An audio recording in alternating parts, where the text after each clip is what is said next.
बोलियां करोड़ों की और बैंक अकाउंट खाली। पाकिस्तान सुपर लीग की फ्रेंचाइज खरीदने वाला ग्रुप दिवालिया निकला। पीएसएल की मैंने न्यूज़ देखी अभी रिसेंटली कि ओजी ग्रुप ने जो है पहले बिड किया था कि जो सियालकोट स्टैलियन है वो बाय करेंगे 183 करोड़ के आसपास का कुछ अमाउंट था। ठीक है। और फिर उसके बाद जब पैसे देने की बारी आई तो उन्होंने बोला हमारे पास पैसे ही नहीं है।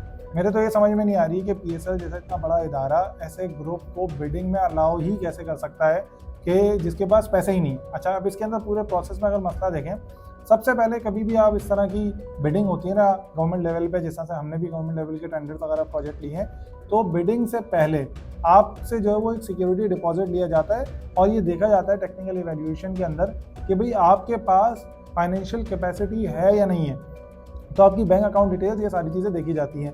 तो मेरे ये समझ में नहीं आ रहा कि पीएसएल अगर किसी को बिडिंग के लिए अलाउ कर रहा था और क्वालिफाई कर रहा था और टेक्निकल इवैल्यूएशन के अंदर उसने ये चेक ही नहीं किया कि भाई इनके पास बैंक में कितना पैसा पड़ा हुआ है और ये अफोर्ड कर सकते हैं या नहीं कर सकते। पहली बड़ा मसला, ठीक है।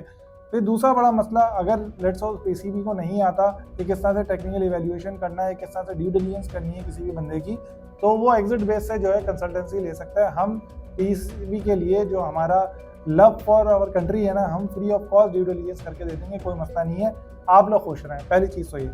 दूसरी इंपॉर्टेंट चीज़ ये है कि जब मैंने जो ओजी ग्रुप के चेयरमैन थे उनकी जो प्रेस कॉन्फ्रेंस अभी पीएसएल के आप यहाँ पे देख रहे होंगे वीडियो पे भी, तो ये जो इन्होंने प्रेस कॉन्फ्रेंस की बहुत ही बचकाना थी। इन्होंने बोला कि भाई मैं ओवरसीज़ पाकिस्तानी हूँ, मैं यहाँ पे काम करता हूँ, मैं बाहर रहता हूँ, फिर मैंने जब इस चीज़ को ख़रीदना था तो मैंने एक पार्टी से बात की, उस पार्टी ने मुझे सॉफ्ट कमिटमेंट दे दी और उस कमिटमेंट के बेसिस पे मैंने इतना बड़ा डिसीजन ले लिया।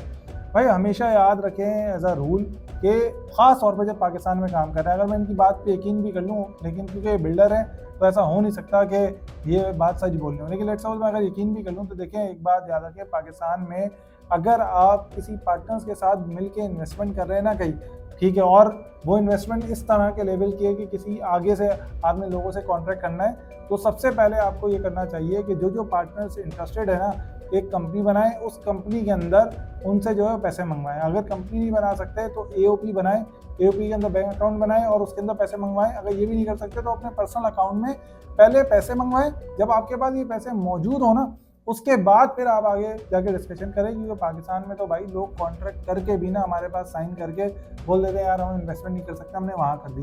तो पाकिस्तान में प्रोफेशनली एथिकल वैल्यूज़ नहीं होती और मैं तो बहुत ज़्यादा सरप्राइज़ हुआ ये सुनकर के पीएसएल लेवल पे, इतने बड़े लेवल पे, इतने बड़े ग्रुप्स में ये छोटी छोटी चिंदी चोरियाँ हो रही है। तो आप इमेजिन करेंगे पूरे पाकिस्तान में क्या मसला हो रहा होगा।